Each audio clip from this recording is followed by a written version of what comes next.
Je le lance maintenant. Voilà, je vais Merci. lancer l'enregistrement. Vas-y, Katia, on t'écoute. Okay. Thank you very much for the introduction, Eh bien, Florian. merci beaucoup pour l'introduction, Florian, et je vais poursuivre en anglais. Alors, je vais vous donner quelques minutes pour que vous puissiez choisir le canal d'interprétation idoine.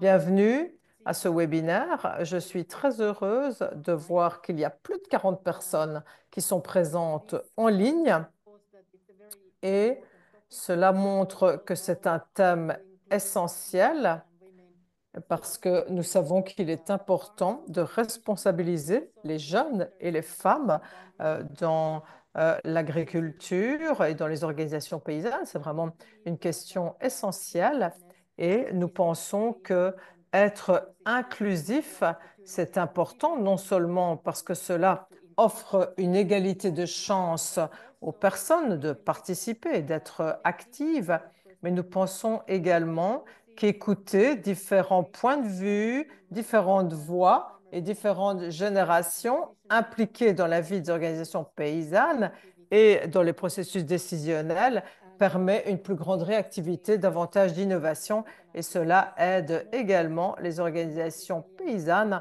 à s'adapter davantage et à augmenter leur résilience parce que le monde change à la vitesse de l'éclair et l'agriculture est confrontée à de nombreux défis. C'est déjà le cas aujourd'hui, ce sera encore plus le cas à l'avenir. Voilà, vous avez des grandes thématiques à aborder aujourd'hui et je me réjouis qu'il y ait plusieurs personnes de différents pays qui soient présentes. C'est vraiment un des atouts de notre alliance. Et cet apprentissage ou ce programme d'apprentissage a été lancé ou s'inscrit dans le cadre du programme CEPOP, mais on veut l'élargir à tous les membres de l'Alliance. C'est ce qu'on essaie de faire au niveau du secrétariat. On veut vraiment nouer des liens entre différentes actions, différents programmes, différents continents, différents programmes, différents types d'organisations paysannes, mais également différentes agri-agences, parce que chacune des agri-agences a sa propre manière de fonctionner et de travailler avec les autres agences. Donc voilà, je pense que ça, c'est vraiment un des atouts de l'Alliance. Et en ce qui me concerne, je pense que tout ne se résume pas à l'argent. Je pense qu'on a également besoin d'énergie, d'idées, et je pense qu'aujourd'hui, on va écouter de nombreuses idées. Donc, merci Florian d'assurer la coordination de cette séance. Merci aux intervenants, intervenantes, aux participants d'être présents et je vous souhaite une séance de travail très fructueuse. Merci beaucoup.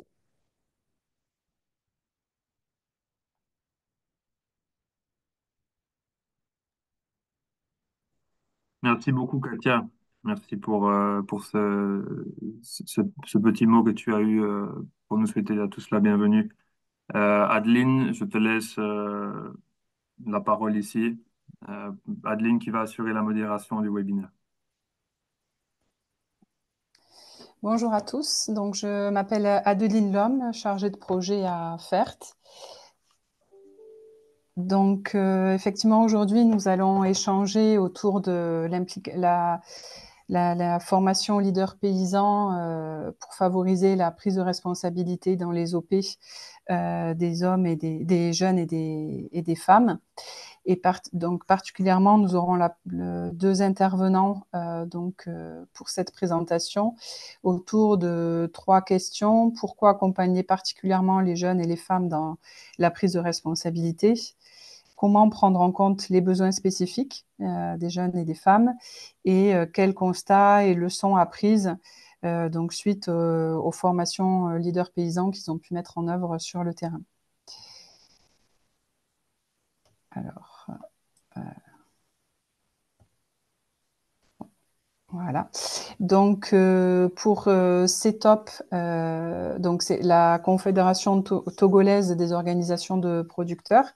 C'est Bilal Zoueratou qui va nous présenter l'expérience de CETOP. Et pour Cressol, donc on aura Luisa Rodriguez qui va nous présenter l'expérience également de Cressol. Bilal, je vais te laisser démarrer.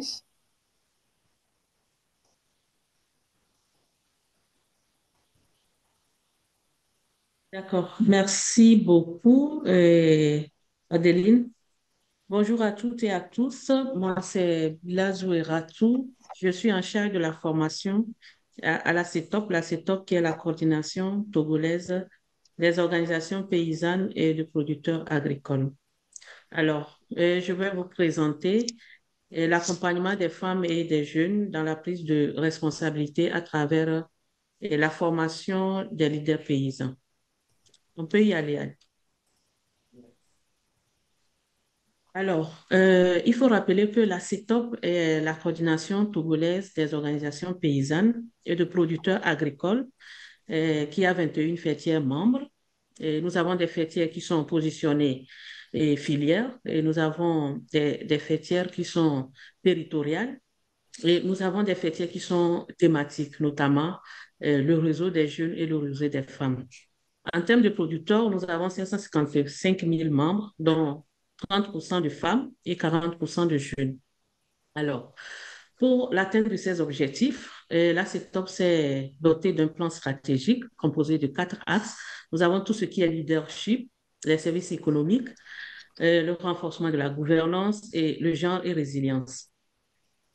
En 2019, suite à un diagnostic institutionnel de la CETOP, il y a eu plusieurs constats qui ont été faits, notamment les plus importants portent sur la faiblesse dans la capacité d'influence politique et la faiblesse dans la dynamique d'organisation des jeunes dans nos OP. Donc, l'Assemblée générale a décidé vraiment d'aller vers le développement de leadership des jeunes et des femmes et pour un meilleur portage politique dans leur région et également pour la défense du mouvement paysan à tous les niveaux. On peut y aller, Adeline.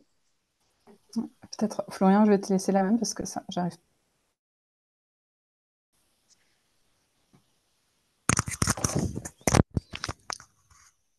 Florian, tu peux passer la diapo parce que ça marche pas à mon niveau.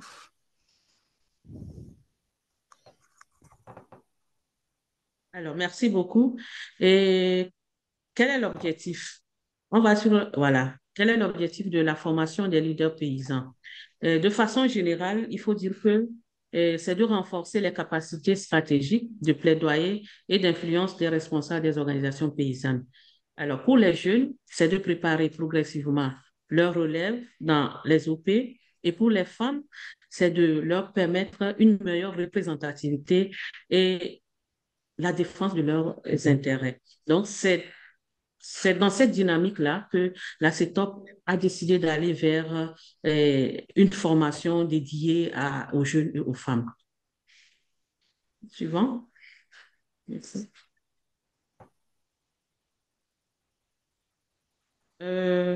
La méthodologie. On va aller sur le diapo avant celle. Après ça, méthodologie.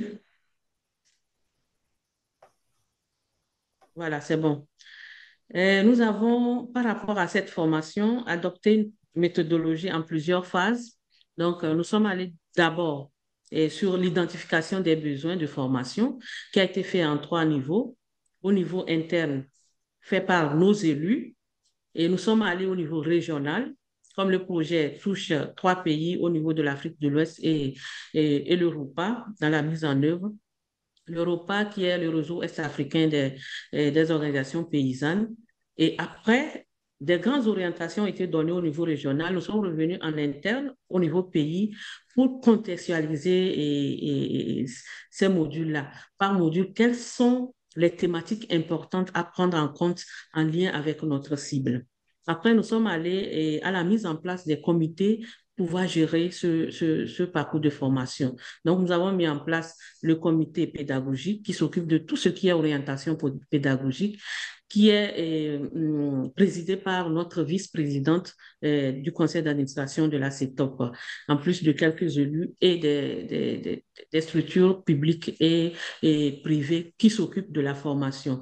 Nous avons mis également en place un comité de pilotage composé de 10 personnes, voilà, qui est présidé par le président du conseil d'administration de la CETOP. À ses côtés, il a le président du collège des jeunes et la présidente du collège des femmes avec d'autres structures, la promotion de la femme, l'emploi des jeunes et le ministère de l'Agriculture. Après, nous sommes allés à l'identification des bénéficiaires. Un appel a été lancé, ouvert à tous les jeunes, qu'ils soient membres ou non membres de la CETOP. Après, nous sommes passés à une présélection et les apprenants présélectionnés ont été interviewés par nos élus en interne pour voir quel est le niveau d'engagement de ces apprenants qui ont été présélectionnés. Après, nous sommes allés à l'élaboration des curricula de formation qui a été géré par le comité pédagogique avec l'implication de certaines personnes ressources et ces modules ont été validés par le conseil d'administration de la CETOP. Après, nous sommes allés à l'identification des formateurs et le déploiement des formations. Donc, à chaque module, nous positionnons un technicien et un élu dans l'esprit de respecter les principes de l'Université paysanne d'Europa qui préconise la valorisation des formateurs endogènes. On va aller au suivant, s'il vous plaît. Alors, 4 modules ont été déroulés. Nous avons le premier module qui porte sur tout ce qui est mouvement paysan. Nous sommes allés au mouvement paysan au niveau mondial, au niveau africain et au niveau pays pour faire comprendre aux jeunes comment ça a commencé sur différents espaces. Et après, nous avons vu tout ce qui est agriculture familiale, quels sont ses défis, quelles sont ses caractéristiques. Par rapport au deuxième module qui porte sur la connaissance de l'environnement des OP et des exploitations familiales, nous avons touché tout ce qui est structure publique, privée, qui rentre dans l'accompagnement des jeunes en termes de conseils agricoles, d'intrants, accompagnement au niveau des intrants crédits. Donc, nous avons déroulé toutes ces structures-là, leur rôle et responsabilité afin de permettre aux jeunes de pouvoir nouer des relations dans leur zone pour faciliter la mise en œuvre de leurs activités. Le troisième module portait sur savoir agir dans l'organisation paysanne, qui porte sur tout ce qui est gouvernance, la bonne gouvernance, le développement du leadership, la gestion des conflits, l'implication du genre dans les activités. Et le dernier module, c'était savoir agir sur les politiques en faveur des exploitants familiaux. C'est tout ce qui est plaidoyer, et la mobilisation des ressources, le contrôle citoyen, etc., etc. Prochain diapo. Voilà. De façon ramassée, 2020-2021 a permis de préparer le cursus de formation. En 2021-2022, nous sommes allés aux formations. Donc, en tout et pour tout, 100 apprenants ont été formés sur les 4 modules. Et parmi ces apprenants, nous avons 6 membres du collège des jeunes et 6 membres du collège des femmes et 30 autres responsables membres de la CETOP, ceux que nous appelons les anciens. Voilà. Donc, pour un module, c'est 3 à 4 jours qui sont prévus. Et après un module, nous avons ce que nous leur donnons, que nous appelons les projets retour. C'est des exercices pour occuper les jeunes entre 2 modules. Donc, ça dépend de la thématique qui a été abordée. Les travaux sont en lien avec chaque module. Voilà. Et après 2 modules passés, nous avons des coachings de proximité. Donc, au sein de la CETOP, nous avons un pool de leaders, coachs, que nous mettons à disposition pour pouvoir coacher les jeunes dans leurs régions respectives. Donc, à partir de 2023, c'était l'évaluation et le suivi. Donc, nous sommes allés à une évaluation des connaissances sur les 4 modules sur table. Il y a le comité pédagogique aussi qui a fait un suivi pour voir quel est le niveau de mise en application de ce qui a été appris lors des formations. Et il y a eu remise des attestations de fin de parcours de formation. Donc, à la suite de cela, nous avons retenu 50 apprenants avec qui nous avons continué le cheminement à travers des actions ponctuelles, et les activités de visite de terrain auprès des personnes ressources que nous avons nommées des personnes témoins qui ont des informations à partager avec les jeunes en région. Alors, à partir de 2024, nous sommes allés vers une nouvelle cohorte de 40 jeunes et femmes qui sont actuellement dans ce parcours de formation.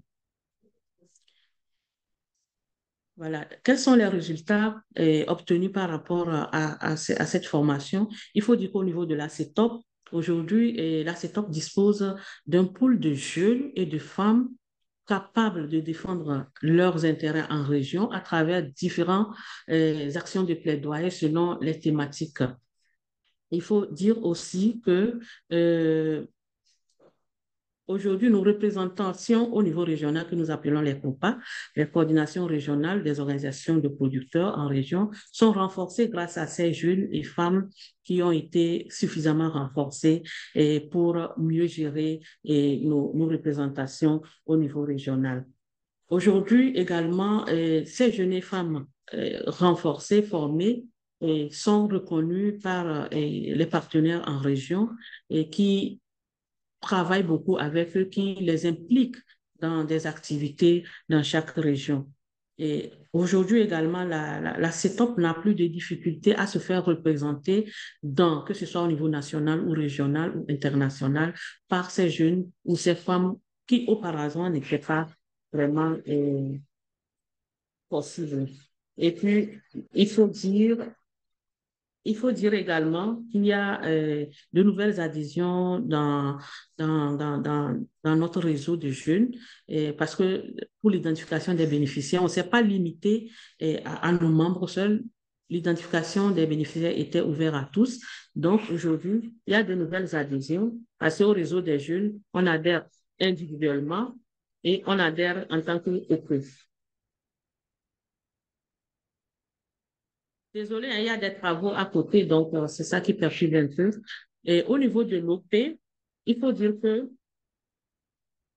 aujourd'hui, les jeunes formés et les femmes formées commencent par occuper des postes de responsabilité dans leur OP de base, que ce soit au niveau village, cantonal ou au niveau régional.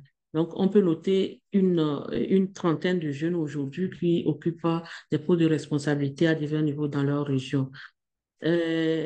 Également, les jeunes ont apporté un appui à leur OP à travers les démarches pour obtenir l'immatriculation de leur coopérative qui n'avait pas une reconnaissance légale. Donc, c'est déjà de la valeur ajoutée à apporter ces jeunes et ces femmes renforcées.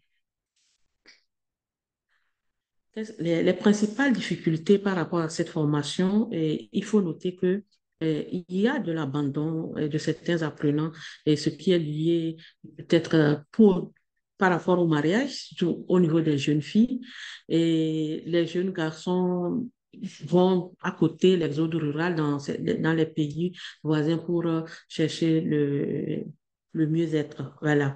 Et puis, on a eu la question de disponibilité des femmes durant les formations complètes. Parfois, elles n'arrivent pas au début et parfois, elles partent avant la fin de la formation.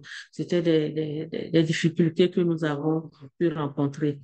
Et il y a la valorisation, le problème de valorisation de tout ce que nous avons pu collecter auprès des jeunes à travers les exercices de maison que nous leur donnons. C'est beaucoup d'informations qu'ils nous apportent concernant leur OP, concernant leur coopérative, mais comment gérer toutes ces informations, ça a constitué une difficulté pour nous. Et puis, la documentation à mettre à la disposition des apprenants sur les 4 modules aujourd'hui, ça a été plutôt une difficulté. C'est juste les présentations que nous leur avons et nous avons partagées avec eux.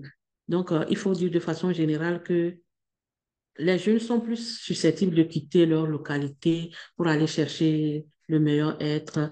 Et puis, il y a cette difficulté aussi liée aux anciens qui n'acceptent pas encore véritablement à écouter facilement les jeunes. Voilà. Donc, mais aujourd'hui, on peut dire qu'il y a des avancées qu'on peut retenir par rapport à ça. Les anciens commencent par accepter les jeunes à leur côté et évoluer ensemble avec eux. Prochaine diapo, s'il vous plaît. Voilà. Les leçons apprises par rapport à cette formation des leaders paysans, il faut dire que cette formation constitue vraiment un besoin si, pour une bonne préparation de la relève. Oui, la formation des leaders paysans est très, très capitale pour préparer considérablement la relève. Et il faut prendre en compte dans la sélection des apprenants et le statut matrimonial, surtout des jeunes filles. Dès qu'elles rentrent dans le mariage, c'est l'abandon. Elles abandonnent rapidement pour s'occuper de leur foyer. Les coachings rapprochés sont les coachings de proximité sont très importants pour garder vraiment les jeunes dans la durée. Et l'existence de certains leaders femmes à des postes de responsabilité dans nos OP constitue un modèle pour les autres. Et ça également, c'est une leçon très, très importante que nous avons pu noter. Voilà un peu de façon ramassée l'accompagnement des jeunes et des femmes dans la prise de responsabilité à travers la formation des leaders paysans. Merci beaucoup pour votre aimable attention et désolé pour le bruit. Voilà, merci. Merci beaucoup, Bila, pour cette expérience. On va ouvrir un premier échange. Donc, si vous avez des questions.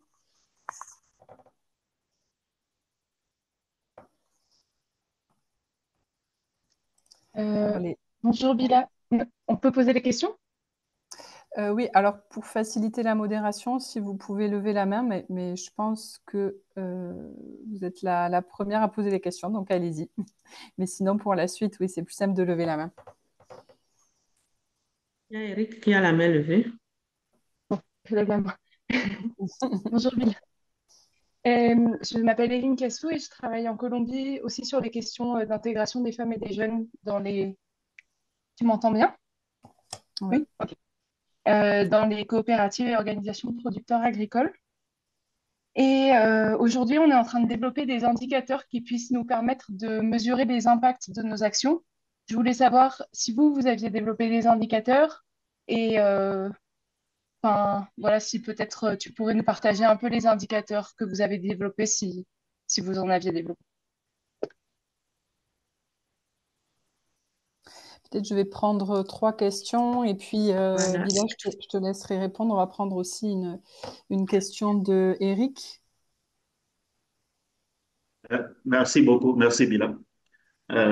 J'ai suivi avec intérêt ta présentation parce qu'au Burkina, nous mettons en place une dynamique similaire avec la CPF et nous sommes justement en train de lancer prochainement la phase de coaching. Et donc, 2 questions. Comment est-ce que vous avez identifié les besoins d'accompagnement en coaching des jeunes leaders après la série de formations?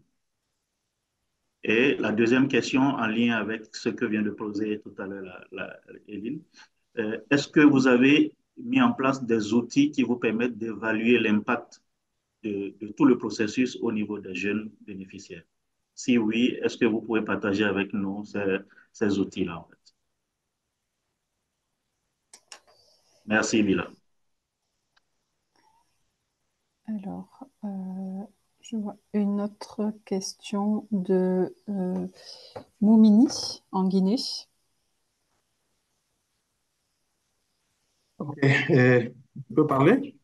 Oui, allez-y. Ok. Bonjour à toutes et à tous. Et merci beaucoup pour cette présentation et que j'ai suivie avec intérêt. Et moi, je travaille en Guinée au compte de Trias et nous mettons en place un programme similaire de renforcement des capacités des leaders via une trajectoire que nous avons appelée l'IATRA, trajectoire de leadership. Et je voulais juste comprendre comment, quel processus ils sont parvenus vraiment à identifier les modules de formation, parce que c'était un besoin exprimé par les bénéficiaires. Et après cela, comment est-ce que les séances de coaching ont été organisées? Parce que chez nous, nous faisons vraiment un accompagnement combiné, c'est-à-dire formation et séances de coaching. Et nous avons principalement trois acteurs qui font vraiment cet accompagnement combiné. Et je vais comprendre par quel processus vraiment ces modules ont été identifiés et comment est-ce que les séances de coaching sont organisées. Merci beaucoup. D'accord.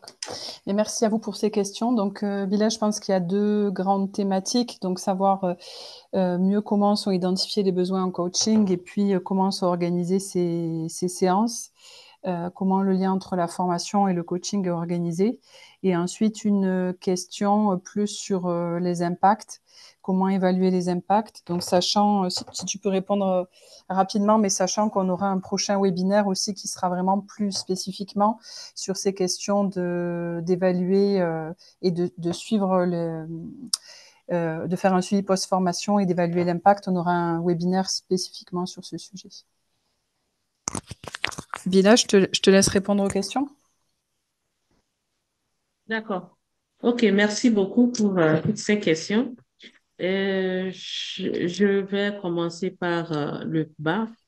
Et par rapport à l'identification des besoins des jeunes et des femmes, et comme je le disais dans la méthodologie, nous sommes allés à une identification qui a été faite à trois niveaux, sinon oui, en trois phases.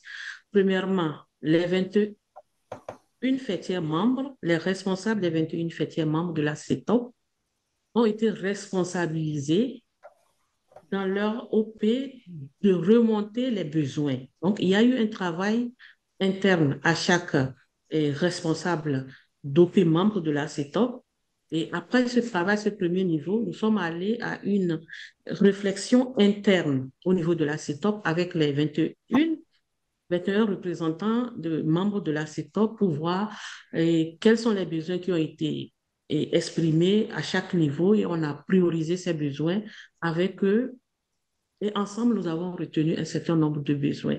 Donc, ces besoins sont allés au niveau régional. Comme je le disais, c'est un programme dont bénéficient la CPF, le Mali et le Togo. Donc, les trois plateformes sont allées au niveau régional et ont mis en commun tout ce qui a été identifié comme besoin. Et c'est là que par rapport à ces besoins, ils ont identifié les grands modules. À chaque grand module, on a essayé de donner des orientations et chaque pays retrouvait les besoins exprimés dans ces grands modules-là. Et à la suite, nous sommes revenus en interne à la CETOP pour voir à chaque module, voilà les orientations, mais par rapport à notre réalité, qu'est-ce qu'il faut prendre? Et c'est comme ça que nous avons défini les thématiques par module. Voilà un peu comment s'est passée l'identification des besoins. Maintenant, les séances de coaching. Au départ, c'était prévu, après un module, il faut aller au coaching avec les jeunes pour voir est-ce qu'ils arrivent à comprendre. Parce que c'est une formation, et ce n'est pas une formation pratique, c'est le soft. Est-ce que les jeunes comprennent déjà le processus dans lequel nous sommes? Donc, au départ, nous avons mis une approche. Il faut que pour un coaching, il faut que les jeunes aillent vers leur coach. Il faut que les jeunes aillent vers leur coach dans l'exploitation du coach. Et le travail va se faire sur le premier module. Quels sont les aspects qu'ils n'ont pas compris? Le coach lui-même, en tant qu'expérimenté, va présenter son parcours, comment il a commencé, comment il est entré dans ce mouvement, juste pour édifier les jeunes. Voilà. Donc, après ça, c'était prévu également de visiter, parce que derrière un leader, il faut une exploitation. Voilà. Donc, c'est ça qu'on avait défini comme approche pour le premier coaching. Maintenant, le second coaching, c'était après 2 modules, donc tout ce qui est gouvernance, tout ce qui est plaidoyer. Maintenant, ce sont les coachs qui sont allés vers chaque jeune dans son exploitation pour voir véritablement est-ce qu'il est dans l'activité, est-ce qu'il est reconnu par son OP qu'il a envoyé pour cette formation? Est-ce qu'il rend compte? Voilà. Donc, c'est ce coaching-là, ce travail-là qui a été fait à travers l'organisation de ces 2 coachings pendant notre parcours de formation de 2 ans. Il n'y a pas un besoin lié au coaching, non. Le coaching est lié au module. Donc, voilà un peu ce que je peux dire par rapport à ça. Et comme je le disais, c'est une formation qui, c'est pas une formation pratique, c'est comprendre, maîtriser les choses pour pouvoir mieux gérer son organisation. Les outils, on n'a pas vraiment développé des outils pour pouvoir évaluer l'impact sur le terrain, mais nous avons nos représentations au niveau régional, comme je l'avais dit, les FLOPA. Donc, les FLOPA sont chargés de travailler proximité avec ces jeunes et ces femmes-là pour voir quel est le niveau de mise en œuvre de ce qu'ils ont appris au cours de ces formations. Et nous avons également mis un dispositif en place qui permet de responsabiliser chaque jeune et femme formée dans sa région et pour pouvoir nous remonter voilà, les informations sur un certain nombre de thématiques selon le besoin. Donc, on n'avait pas tellement un outil qui nous a permis de pouvoir mesurer les impacts, mais plutôt c'est cette proximité de nos représentations au niveau régional qui nous donne vraiment les informations concernant ces jeunes. Et la plupart du temps, nous sommes en train de travailler avec ces jeunes. Ils sont nos représentations au niveau régional, au niveau communal, au niveau préfectoral. Donc, voilà un peu ce que je peux dire par rapport à comment nous évaluons l'impact du parcours de formation.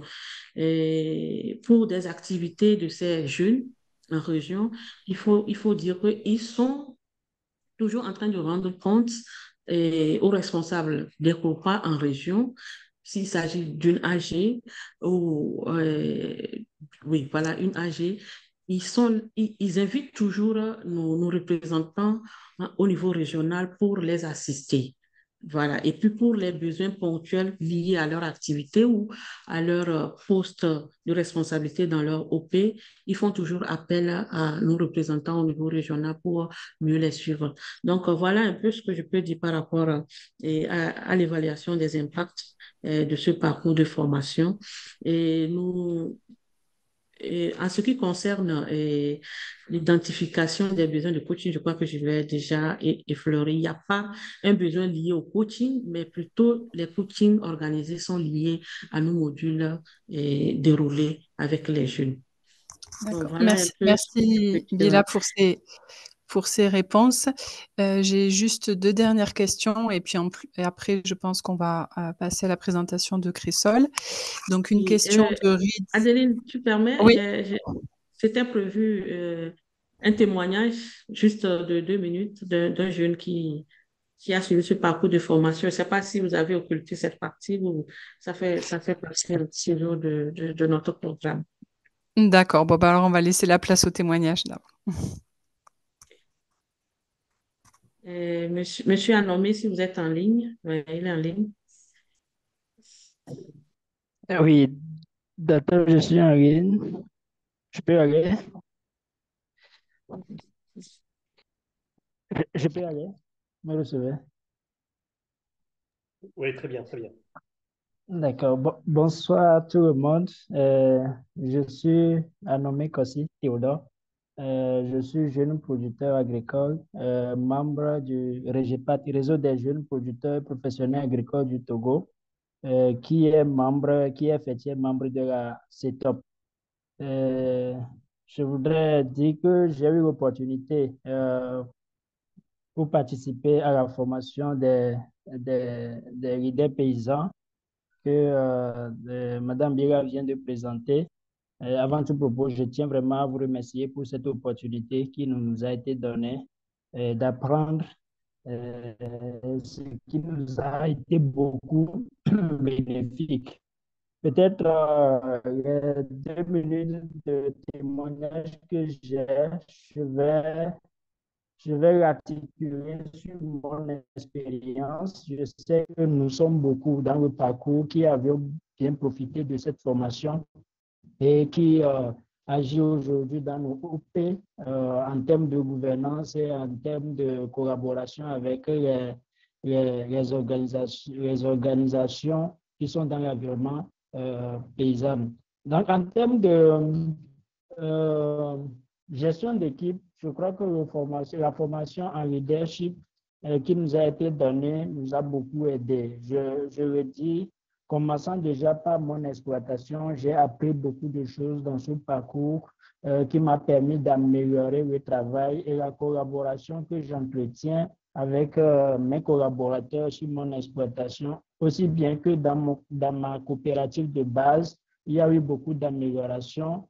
Je vais aussi revenir sur ma fêtière, Régipat, où depuis que j'avais commencé cette formation, j'ai eu à occuper aussi une place en termes d'administration, ma capacité d'apporter des réflexions, d'apport de propositions, ma capacité de mobiliser les jeunes autour du réseau m'ont porté en septembre dernier à la tête de la région. C'est-à-dire, je suis le responsable région de Régipat, le président de la région de Régipat aujourd'hui, et je travaille au niveau régional en tant que jeune leader qui conduit les autres à atteindre nos objectifs communs. Et au sein de la région, on a pu remarquer pendant les temps où nous avions été portés à la tête beaucoup d'avancées qui peuvent être appréciées aujourd'hui. Je ne sais pas, Madame Béra pouvait en témoigner, mais nous avions quand même, pendant ce temps, discuté, négocié, obtenir un partenariat avec AFDI, aujourd'hui que nous gérons avec efficacité, cette dynamisation des jeunes où ils adhèrent chaque fois au réseau parce qu'ils ont quand même apprécié le leadership qui est démontré au niveau du réseau. Mais au niveau de Régipat national, au niveau national de la fêtière, j'ai été aussi porté ou impliqué de façon intrinsèque à plusieurs prises de décision stratégiques. Par exemple, si je prends l'exemple de la stratégie, de la planification stratégique de 5 ans au niveau des REGEPAD, je fais partie de l'équipe restreinte de rédaction de cette stratégie après avoir fait le parcours CEPOP. Je peux aussi dire que j'ai été porté dans l'équipe qui réfléchit sur les rénovations, la révision que nous pouvons apporter aux tests juridiques de notre réseau pour s'adapter au mieux au contexte actuel dans lequel nous vivons au Togo en tant que jeunes agriculteurs. Je fais partie aussi de l'équipe qui réfléchit sur ces révisions. Actuellement même, nous sommes en train d'y travailler avant d'aller à l'Assemblée nationale, Assemblée générale très prochainement. Au niveau de ma région, après avoir immatriculé ou travailler avec ma coopérative pour la formalisation. J'ai accompagné aussi d'autres coopératives à comprendre la nécessité d'être formelles et nous avions accompagné beaucoup de coopératives dans la région à être formelles au niveau de la structure qui s'occupe de ça dans notre pays.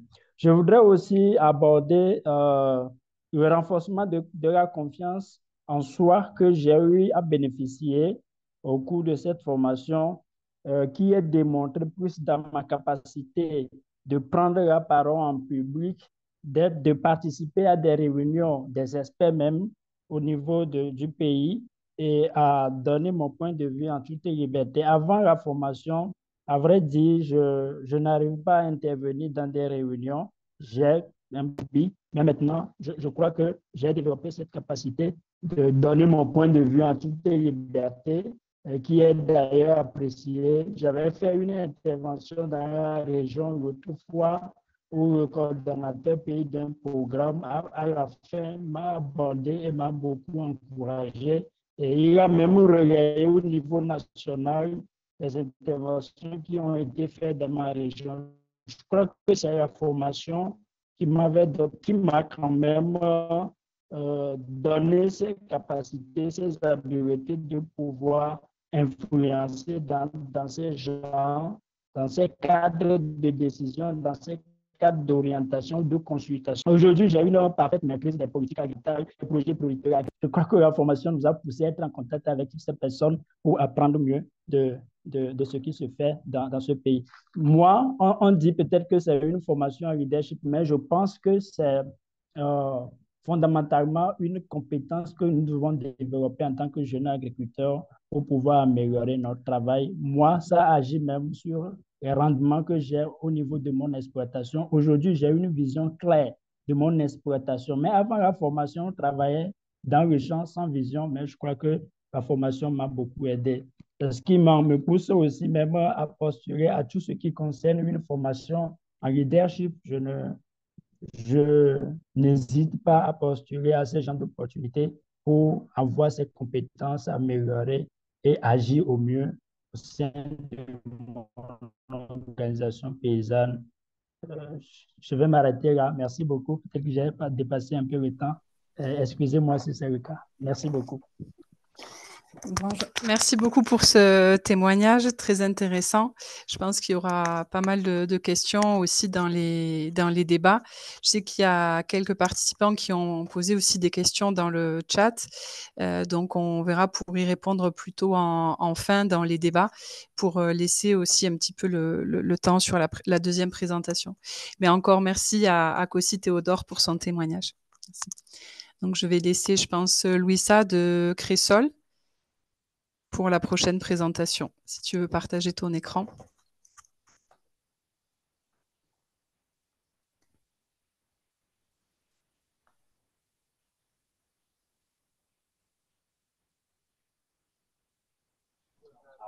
¿Puedo seguirte acá, Adeline? Est-ce que je peux commencer, Adeline? Oui. Bonjour à tous. Merci beaucoup de me donner l'occasion de parler avec vous dans ce webinaire qui aborde un thème si important. Nous comprenons que la partie sur l'éducation, de manière générale, est le thème qui aide énormément les personnes. Alors, attendez, on me demande quelle langue je parle. Alors, attendez. Est-ce que vous m'entendez bien?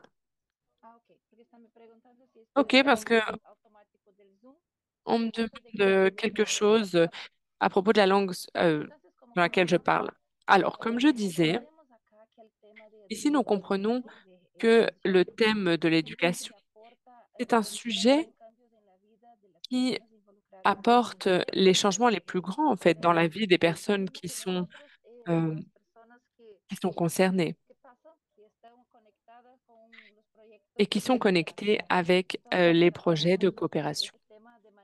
Nous travaillons sur ce sujet d'une manière très attentive et j'aimerais partager notre expérience avec une coopérative et ensuite commenter le processus de développement.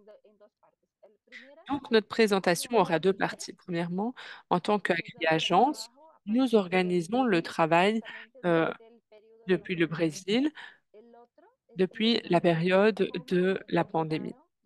Ensuite, on va parler de comment exécuter le travail dans le champ avec les jeunes à partir des méthodes que nous avons développées.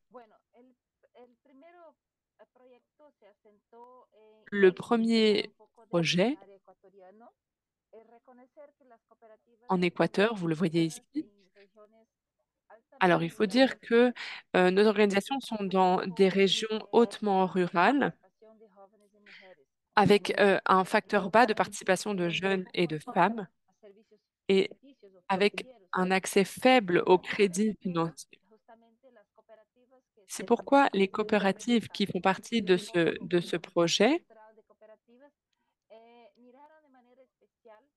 se sont concentrées sur la partie d'émancipation, en fait, pour inclure les jeunes et les femmes dans les coopératives et pour leur garantir l'accès aux recours financiers pour pouvoir entreprendre dans leurs organisations rurales, par exemple. Ainsi, nous avons travaillé sur ces sujets et nous avons évalué de manière générale ce point, pas seulement les jeunes ou les femmes, mais nous avons évalué quel est le public des coopératives. Nous nous sommes sensibilisés en fait au sujet et nous nous sommes demandé comment inclure ces personnes dans les coopératives. Alors voici le projet de FinanCop. Il y avait CACMU aussi, une coopérative de crédit avec plus de 35 000 membres. J'avance un petit peu. Alors, nous avons commencé notre projet en plein milieu de la pandémie. Donc, vous imaginez, il y avait un peu plus de difficultés.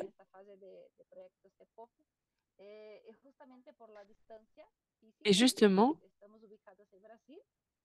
nous, nous sommes au Brésil, mais notre projet est en Équateur. Alors, nous avons euh, travaillé en ligne de manière hebdomadaire et en ligne. Nous avons discuté de comment organiser notre projet d'émancipation, de responsabilisation. Et nous avons évalué les possibilités de se rencontrer également physique pour pouvoir inclure tout le monde.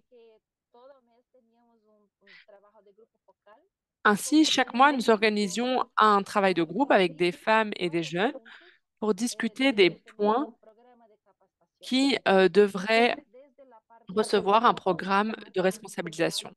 Donc, voilà comment nous avons travaillé de manière virtuelle sur une plateforme d'apprentissage. Ensuite, nous avons recherché quels sont les thèmes, quels étaient les thèmes à approfondir et ensuite quelles tâches pouvions inclure dans les sessions. Ensuite, on s'est demandé quels spécialistes nous devions choisir pour travailler sur les thèmes sélectionnés. Et ce travail en petits groupes, qui a duré en plus ou moins 4 mois, a servi à dessiner 2 projets pour les jeunes et pour les femmes, de manière à ce que les thèmes que nous avions choisis et un petit peu l'esquisse du processus aussi, s'est terminé au moment où l'organisation a préparé un travail de groupe pour coordonner la partie virtuelle et la partie présentielle. Je vais avancer un petit peu. En tant qu'agri-agence, nous travaillons avec des ateliers virtuels pour soutenir les coopératives à entreprendre et pour qu'elles aient accès à l'éducation virtuelle et pour qu'elles puissent aussi offrir des services financiers. Une fois que les coopératives peuvent travailler avec les ressources supplémentaires qu'elles reçoivent, c'est comme ça qu'elles peuvent atteindre leurs objectifs. Ainsi, nous avons commencé l'exécution du projet en 2022. Il y avait le programme de formation pour les jeunes et pour les femmes. Nous avons commencé par la responsabilisation de promoteurs avec des sessions virtuelles que nous avons réalisées. Nous avons choisi 90 promoteurs qui seraient les personnes responsables à l'intérieur des groupes et qui devraient connaître eh bien, la plateforme, les ressources, etc., le processus. À partir de cela, ils ont commencé à communiquer avec les membres du groupe et de la communauté pour savoir comment apporter leur soutien. On les appelait également des tuteurs et ces tuteurs ont travaillé et ont offert leur soutien constant aux participants du groupe. Ils répondaient à leurs questions également. Ils ont rendu plus aisé le contact avec les membres des coopératives pour connaître les aspects financiers. Il y avait une autre méthodologie dans notre projet, c'est la partie que je vais expliquer. Toutes les sessions virtuelles avaient un devoir pratique à la fin à exécuter dans la coopérative. Et donc, on avait ce tuteur, ce promoteur, etc. Et donc, ce tuteur essayait de connaître davantage la coopérative pour savoir quel service de micro-assurance, par exemple, quel projet avait besoin d'être financé, etc. Tout, dans tous les modules, on travaillait avec des témoignages, des quiz, des vidéos, des forums pour faire des débats, etc. On avait enregistré des conversations également à ce propos. Voici un petit peu à quoi ressemblait, on va dire, la partie visuelle. Alors, dans CACMO, il y a une partie très intéressante dans les projets de responsabilisation parce que ils ont des personnages qui ont été dessinés pour chaque produit de responsabilisation. Et donc, par exemple, ici, pour les femmes et les jeunes, on a pu créer un personnage brésilien qui parlait, entre guillemets, avec nos jeunes et les femmes concernées dans notre projet. On a créé 3 personnages, 2 jeunes et une femme. Et c'est donc la présentation d'un personnage brésilien qui participe dans les coopératives. Et donc, on voulait connaître un peu plus l'Équateur et donc on invitait les jeunes à faire cette trajectoire de responsabilisation et donc on était guidé par le petit personnage que j'ai décrit dans la plateforme. Et à la fin, tous les jeunes qui ont participé ont reçu un petit diplôme. Donc, on avait 2 petits jeunes brésiliens, également une brésilienne qui avait été dessinée avec quelques-unes des caractéristiques des femmes brésiliennes en général. Alors, j'aimerais également vous montrer quelques leçons que nous avons tirées avant que vous puissiez commenter. Pendant la pandémie, nous avons dû réapprendre à travailler en session de responsabilisation. Nous sommes rentrés dans l'ère virtuelle, dirons-le, dans notre projet. À ce moment-là, nous avons appris énormément, nous et CACMO également, à propos des caractéristiques nécessaires pour les plateformes pour être attrayantes. Comment contacter les jeunes, les femmes, pour qu'elles soient en train de parler la même langue, on va dire. On avait donc les personnages avaient les mêmes difficultés, les mêmes défis que les personnes qui travaillent avec nous dans la vraie vie. Comme ça, les personnes se sentaient identifiées avec le projet et avec les défis que l'on présentait.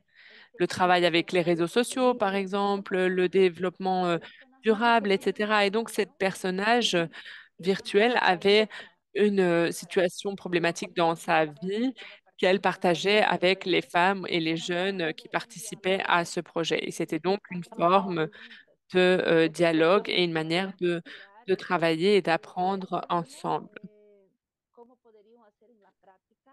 Et donc, on a appris à traduire cette expérience dans la pratique des coopératives.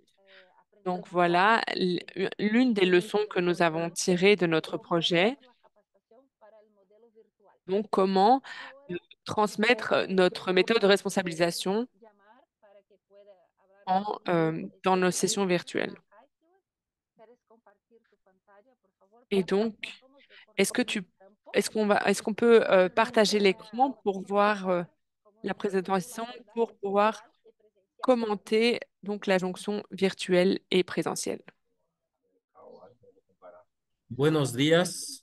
¿Me pueden confirmar si me escuchan? Bonjour. Vous m'entendez correctement? Vous voyez ma présentation à l'écran? Tout à fait. Muy bien, muchas gracias. Merci beaucoup. Bonjour. Merci, Louisa, de m'avoir donné la parole. Je vous salue depuis la coopérative Catmud d'Équateur. Je m'appelle Steward. Je m'occupe de tout ce qui est affaires d'inclusion au sein de mon organisation. Il a été pour moi un plaisir de pouvoir participer dans ces projets d'intégration comme Louisa vous l'a présenté. De mon côté, je voudrais vous donner un aperçu du travail que nous avons fait ensemble avec Resol, comme agréagence. Avec eux, nous avons proposé différents services pour les producteurs du nord de l'Équateur, en particulier des services pour les jeunes et les femmes. Catmou, la coopérative que je représente ici aujourd'hui, a déjà 23 ans d'expérience. Une coopérative généralisée, avec une dimension de genre dès le départ, c'est-à-dire des services proposés de manière spécifique aux femmes. Avec ces projets, nous avons développé des services sur plusieurs axes pour les familles membres de notre coopérative en Équateur. Premier axe, inclusion financière. Dans cet axe, nous avons des services financiers et non financiers, comme vous le voyez à l'écran. Notre priorité était aussi pouvoir communiquer ces services, pouvoir les diffuser. Et nous avons pour cela développé un service de chatbox qui s'appelle Warmi. Warmi veut dire femme en quechua. Avec ces chatbox, on a créé un assesseur virtuel pour pouvoir donner un aperçu de tous les services que l'on propose. Nous avons développé des crédits spécifiques pour les femmes et les jeunes. Nous avons organisé des ateliers, des formations et des services financiers en agroécologie. Nous avons un technicien spécifique qui nous aide dans ces formations. Nous avons développé, comme je vous le disais, un crédit spécifique pour les femmes et des produits spécifiques pour les organisations des producteurs. Dans ces projets, nous avons signé des conventions interinstitutionnelles pour créer des alliances avec d'autres structures, d'autres organisations pour atteindre le plus grand nombre possible des femmes et dopées. Nous avons développé aussi des lignes de crédit spécifiques en fonction des activités de ces femmes et ces jeunes. Nous avons aidé ces femmes et ces jeunes à ouvrir des comptes, à leur proposer des micro-assurances, des assurances de vie, assurances santé. Hemos podido nosotros beneficiar en territorio. Y también con el proyecto hemos podido dar una tarjeta de débito en forma gratuita a las personas jóvenes y mujeres del sector rural. En esta diapositiva podemos ver la metodología que Dans ces diapos, vous voyez à l'écran notre méthodologie sur le champ pour ces services d'échange. Nous avons des services mobiles, c'est-à-dire nous allons avec notre assistance technique et financière aux communautés. Et nous pouvons aider ces jeunes et ces femmes à ouvrir un compte, souscrire une assurance et participer aux formations. Deuxième axe que nous avons développé, la gouvernance et participation. Participation des femmes et des jeunes.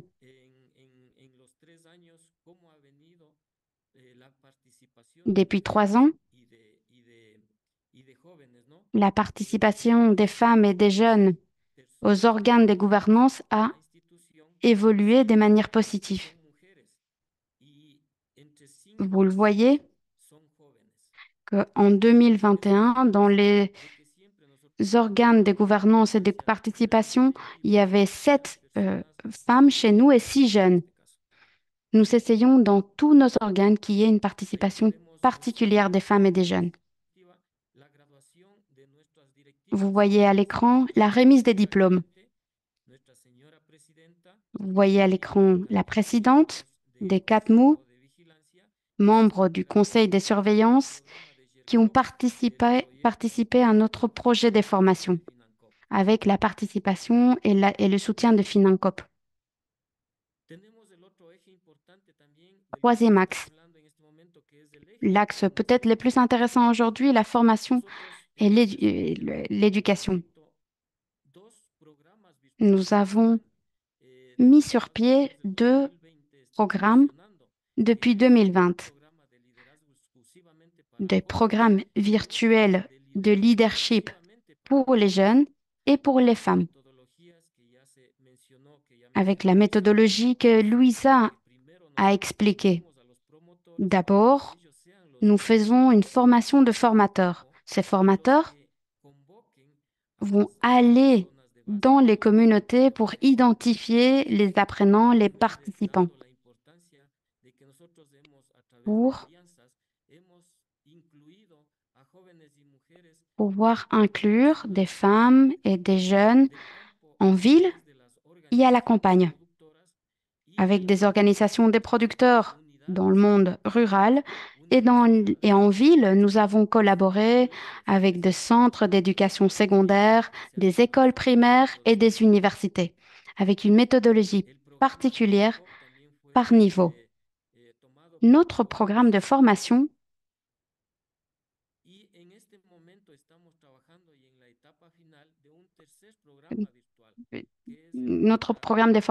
est constitué aujourd'hui par 2 modules, mais il y a un 3e module en phase de développement sur l'agroécologie. En octobre, nous allons commencer un premier groupe d'apprenants, femmes et jeunes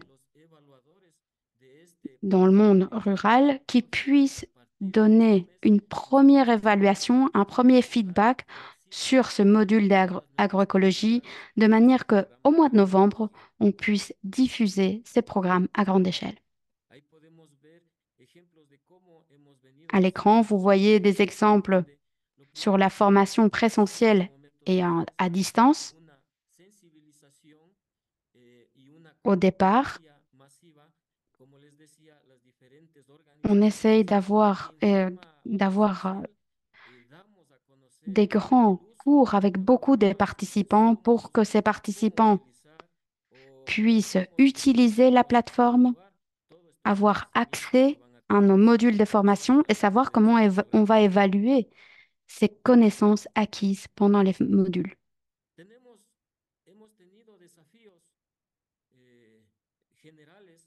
Les défis auxquels on a été confrontés pendant ces projets. D'abord, l'inclusion financière. Cette inclusion financière aide à réduire la pauvreté, augmente le bien-être financier et réduire les inégalités sociales et des genres. Former des leaders dans le monde rural est essentiel Et il est essentiel aussi d'avoir l'engagement de tous les apprenants, pouvoir avoir dans tous les organes de gouvernance des jeunes et des femmes, augmenter la participation des jeunes dans les programmes de formation de leadership, créer une conscience environnementale. C'est pour nous un élément horizontal dans toutes nos formations, donner de l'importance aux ressources naturelles, le bien-être de notre planète, inclure des stratégies climatiques stratégiques aussi environnementales dans tous nos activités des gestions de risques, technologie, gouvernance. Apporter aussi une dimension verte à nos services financiers. Dans un projet plus grand chez Catmou qui s'appelle Catmou Vert. Difficulté, les territoires qui sont très difficiles d'accès, mais avec ces activités à distance, on a pu adapter nos services financiers et non financiers. Dans le monde rural, malheureusement, ils n'ont souvent pas des équipements, des dispositifs technologiques adéquats. Et pour cela, on a comblé ces difficultés avec des activités en présentiel. Troisième difficulté, la plupart de nos agriculteurs ont plus de 35 ans. Il y a donc une nouvelle définition des jeunes jusqu'à 35 ans, pour pouvoir toucher un public plus large. Finalement, les ressources financières sont limitées. Et il est pour nous des fois difficile d'aller jusqu'au dernier village. Mais on a essayé véritablement de développer des services pour ces villages en particulier. Des recommandations. La première recommandation, c'est que nos services, nos produits doivent être spécialisés pour satisfaire les besoins de nos jeunes. Essayer d'établir des alliances stratégiques pour offrir des meilleurs produits avec des meilleures conditions pour essayer de mitiger ou contribuer à mitiger le changement climatique. Avoir dans nos propres organes de gouvernance des jeunes et des femmes pour montrer l'exemple.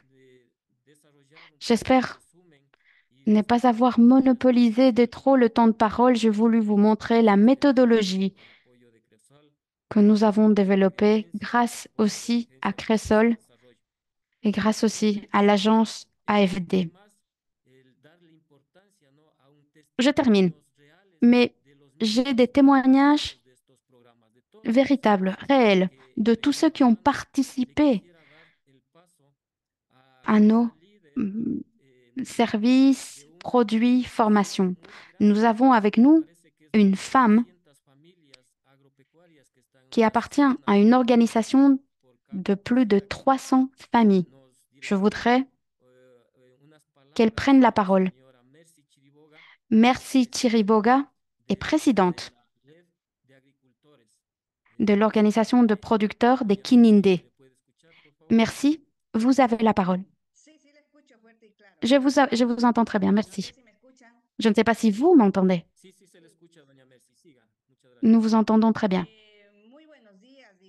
Bonjour. Merci.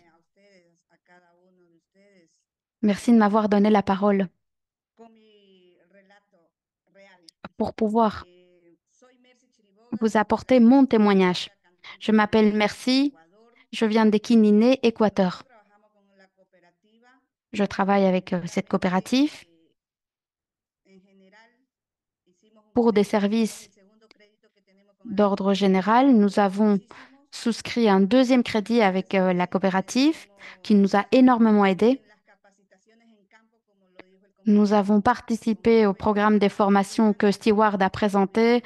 Nous avons aussi participé pour le bien-être de la planète, pour nos bien-être. Nous sommes une organisation de deuxième degré avec 21 organisations, avec plus de 300 familles, plus de 35 jeunes.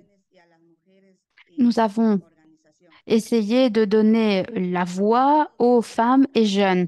Nous avons travaillé pendant 1 an dans l'inclusion financière et non financière.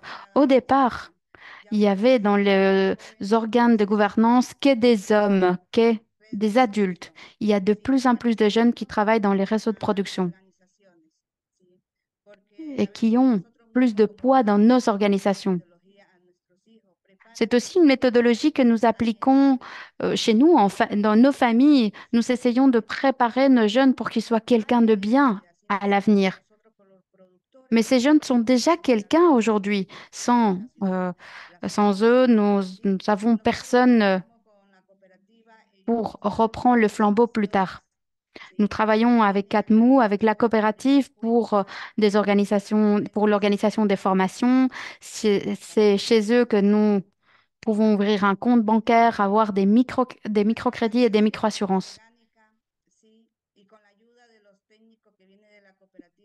Les techniciens de la coopérative viennent nous donner des formations. Nous avons aussi des soutiens de ONG pour la préparation des engrais pour les entrants. Nous essayons d'appliquer des méthodes scientifiques. Des fois, nous avons des connaissances, mais il faut nous aider pour adapter nos méthodes des productions, pour essayer de réduire les entrants chimiques. Nous sommes en train de tuer la planète petit à petit. Travailler ensemble avec la coopérative est vraiment merveilleux, avec Catmou qui nous accompagne au jour le jour. Et comme Stewart vient de le dire, je travaille tous les jours. Et moi, je suis là aujourd'hui, mais la coopérative a un avenir très long. Et c'est pour cela qu'il faut former les jeunes et continuer ces projets longtemps. Merci beaucoup à tous ceux qui nous ont accompagnés. Merci de tout mon cœur. Nous sommes très reconnaissants. Nous avons eu la possibilité d'acheter des équipements, ce qui nous a permis d'accélérer la professionnalisation de notre organisation. C'est tout ce que j'avais à dire. Merci beaucoup à tous. Merci de nous avoir choisis parmi les participants. Merci beaucoup de m'avoir permis de participer à cette réunion. Ce que vous entendez ici, c'est peut-être un petit peu de ce qui est fait sur le terrain, mais l'impact est énorme. Merci beaucoup, merci. Il y a un mois, nous avons ouvert un nouveau programme.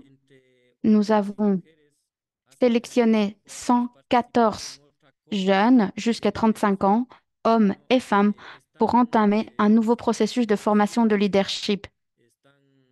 Des jeunes appartenant à 8 OP. Et je voudrais donner la parole aussi à quelqu'un qui va nous parler de ce leadership et de ces formations de leadership. Julio Orbes appartient à une OP du nord d'Équateur. Julio, vous avez la parole.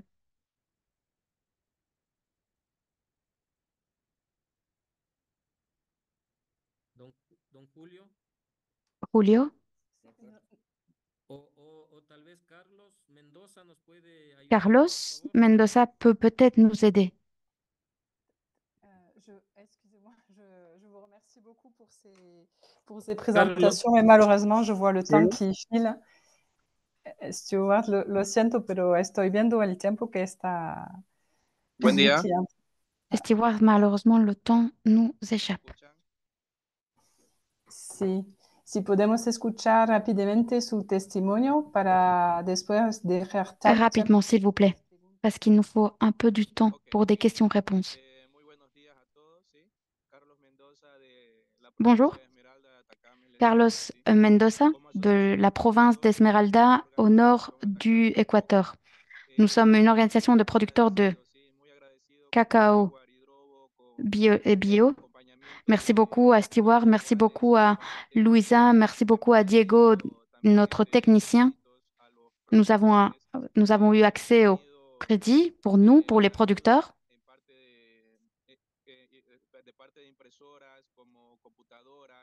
Nous avons eu la possibilité d'acheter des imprimantes, des ordinateurs. Nous avons eu une formation en engrais biologiques, en réduction des engrais chimiques. Nous avons suivi énormément de modules de formation grâce à eux. Mm, la dernière formation a été un atelier de leadership pour les jeunes, justement, formation en distanciel pour essayer de réduire tous les entrants chimiques, pour avoir des pratiques biologiques. Pour moi, cela m'a aidé énormément pour savoir qu'il faut soigner l'environnement, soigner la planète. Mon organisation de producteurs est composée de 160 familles. 160 familles qui ont été accompagnées depuis 2, 3 ans par 4 mots. Et cela nous a permis d'accélérer notre processus d'adaptation de nos pratiques. Je suis désolée, j'étais très vite dans mon intervention. Merci beaucoup de m'avoir donné ces petits temps de parole. Merci Merci à beaucoup tous de toute l'aide pour l'aide que donnée. vous nous avez donnée. Merci à Crisol, Luisa, Stuart. Merci et Carlos aussi pour ces témoignages et cette présentation. Si on va laisser la place, si vous avez quelques questions avant de pouvoir faire la synthèse. Je ne sais pas si on aura beaucoup de temps pour les débats, mais bon, je vais prendre déjà quelques questions sur la présentation de Crisol. Si vous pouvez lever la main si vous voulez poser des questions.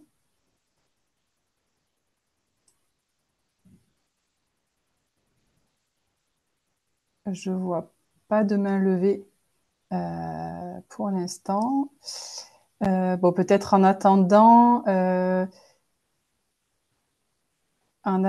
je pense qu'il y avait encore quelques... merci Bila pour avoir répondu aux questions aussi dans le chat. Je vois que la plupart des questions ont été répondues dans le chat. Je crois qu'il restait seulement une question concernant, pour Bila, donc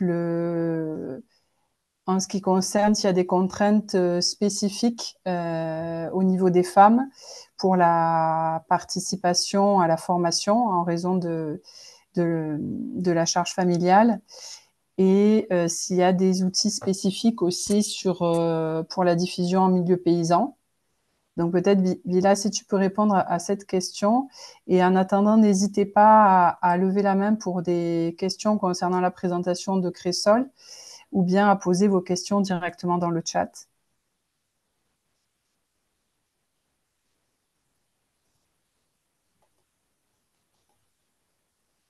Lila? Oui, merci beaucoup. Et Adeline, si tu permets, tu peux reprendre les questions là. Oui, excuse-moi. Il restait une question à savoir s'il y a des contraintes spécifiques pour la participation des femmes par rapport à la prise en compte de leurs charges sur l'exploitation familiale et la gestion de la famille. Et également, s'il y a des recommandations sur des outils pédagogiques adaptés pour la diffusion en milieu paysan. OK. Par rapport aux contraintes liées à la participation des femmes à ce parcours de formation, nous sommes allés directement pour éviter de recruter de nouvelles femmes, peut-être qui ne sont pas encore dans le mouvement et qui travaillent seules. Nous sommes allés directement vers nos collèges de femmes parce que nous avons au sein de la CETOP un collège de femmes qui regroupe toutes les femmes des fêtières membres de la CETOP qui sont bien organisées. Elles ont un bureau.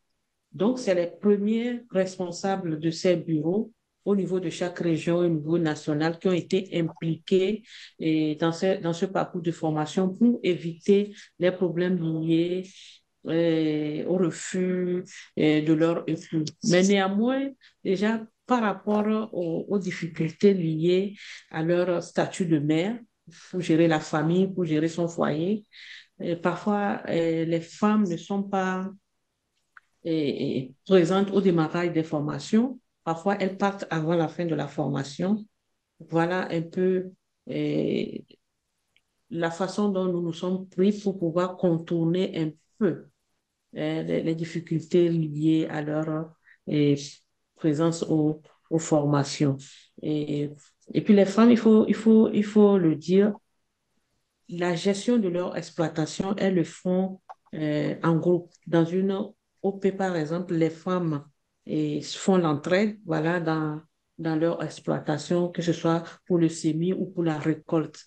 Donc, quand c'est le tour d'une membre, voilà, de sa coopérative et qu'elle doit y participer, et cela coïncide avec la période de formation, c'est difficile d'avoir cette femme-là. Elle préfère aller honorer son engagement dans l'exploitation de sa consoeur avant de venir à la formation. Et puis, il y a les questions liées au process aussi. Parfois, on a de la peine à pouvoir les garder sur la période de formation. Donc, voilà un peu les difficultés qui sont liées à ces femmes. Mais déjà, c'est des femmes qui sont déjà dans le mouvement. Et pour quitter une ville à une autre, ce n'est pas aussi vraiment compliqué pour elles parce qu'elles le font déjà depuis un moment.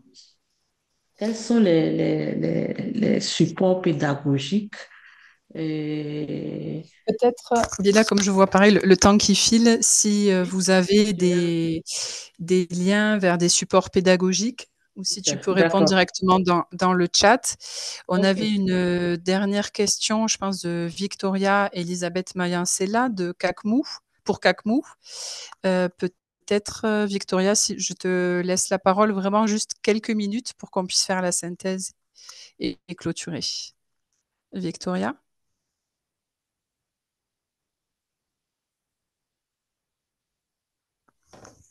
Hola, buenos días.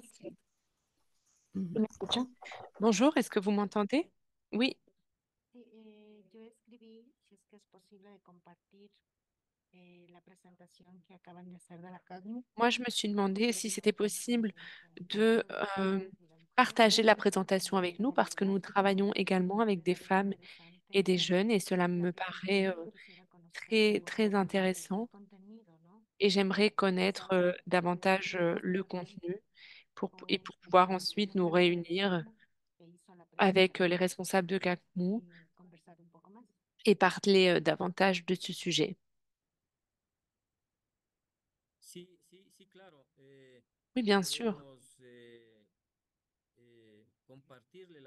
Nous pouvons partager cette présentation et planifier une réunion. Cela peut être virtuel pour pouvoir un petit peu parler de tous ces services et d'agrandir, d'élargir même nos services de manière à travailler en alliance. Voilà l'un des objectifs des programmes de responsabilisation, c'est en fait de pouvoir utiliser les ressources des autres organisations. Donc, il n'y a aucun inconvénient à ça. Merci. Les échanges sont riches. Il y a beaucoup de questions, je pense, qui reviennent aussi dans le chat. Donc, on va être encore une fois peut-être un peu juste pour les débats. Mais bon, je vais me permettre de faire une petite synthèse. Et puis, n'hésitez pas encore à laisser vos questions et notamment, comme on l'a vu avec Victoria, s'il y a des besoins après d'échanges plus bilatéral ou plus restreint, je pense que ça peut être une bonne opportunité, une bonne occasion de laisser vos contacts. Donc, en synthèse, ce que je voulais vous proposer, effectivement, donc on a pu voir la présentation de deux expériences. Tout d'abord, l'expérience de la CETOP, avec une formation leader pour accompagner les jeunes et les femmes à prendre plus de responsabilités dans les OP et à mieux défendre les intérêts auprès des autorités. Donc, c'était clairement l'objectif de la CETOP. Et donc, pour cela, qui a pu mettre en œuvre une démarche de formation sur le terrain.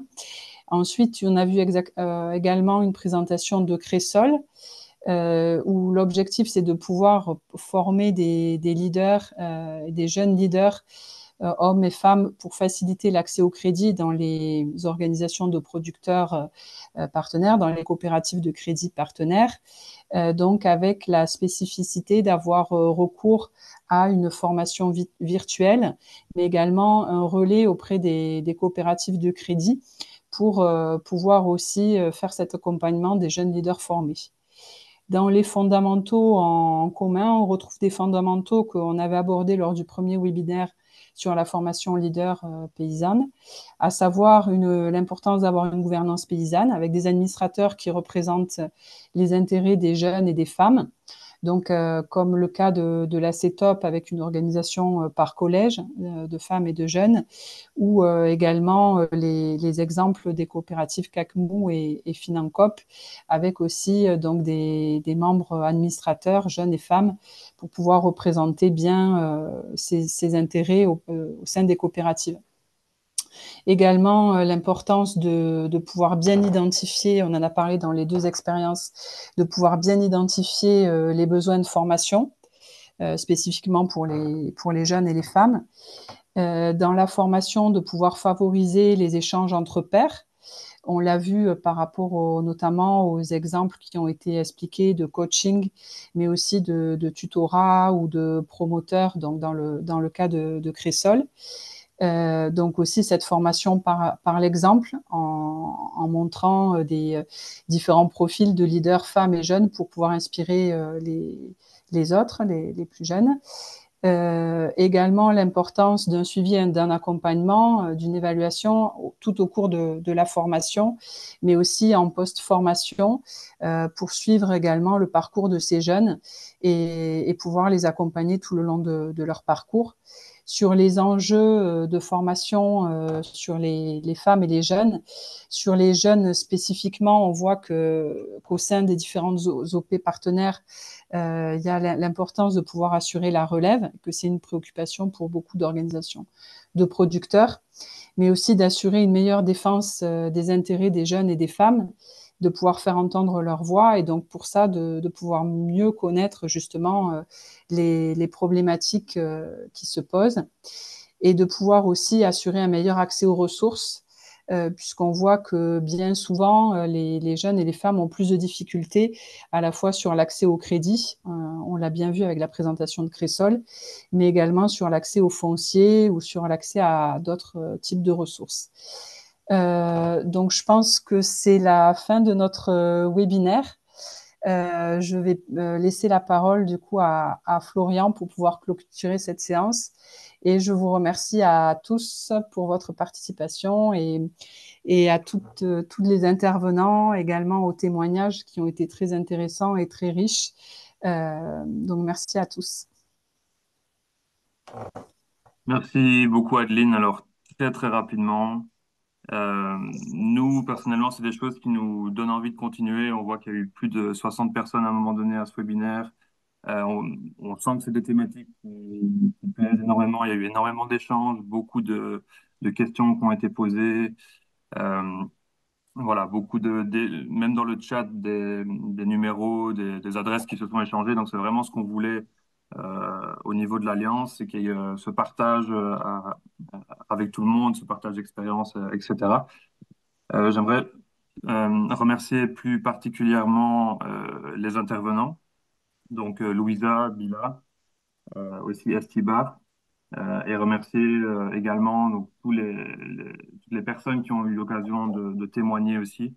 Donc on pense à Carlos, à Théodore, Monsieur Théodore, à Merci. Je sais que Rouleau aussi aurait voulu prendre la parole, mais malheureusement, voilà, le temps a fait que on n'a pas pu l'écouter, mais on se doute que ça aurait été quelque chose de très enrichissant également. Il faut savoir que voilà, il y aura aussi un prochain webinaire bientôt qui aura lieu. On n'a pas encore la date exacte, mais ce sera probablement fin octobre, début novembre.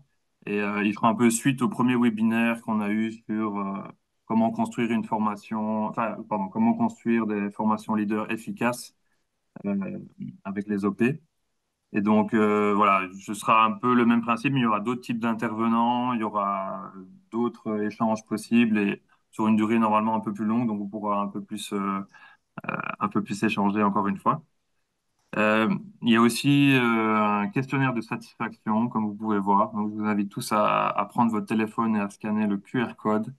Ça nous aiderait énormément d'avoir vos retours sur ce webinaire afin qu'on puisse voilà, améliorer les prochains. Il nous en reste encore plus ou moins 3, je pense, de mémoire qui vont avoir lieu dans le courant des prochains mois. Donc, n'hésitez pas. S'il y a aussi des thématiques que vous voulez voir abordées, vous pouvez aussi l'indiquer.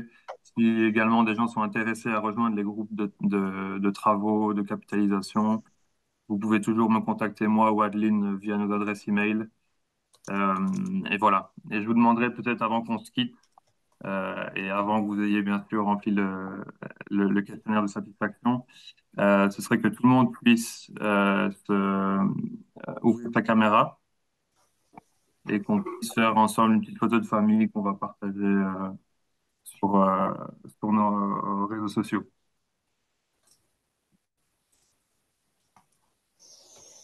Et bien sûr, j'ai oublié, mais un grand merci à Adeline pour la modération de l'événement qui, je pense, est très, très bien déroulé.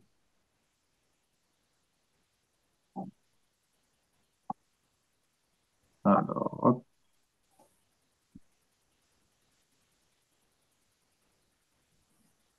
voilà,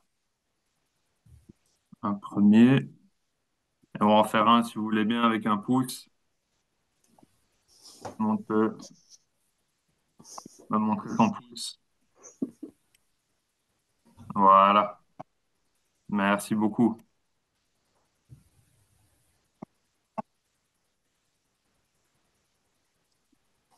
Ok, merci tout le monde pour la participation. Merci beaucoup. Bye bye. On vous revient très Merci. vite avec la date du prochain webinaire. Merci beaucoup. Bye bye. Merci. Merci. À la prochaine. Merci. À la prochaine. Goodbye. Present. Ay, no.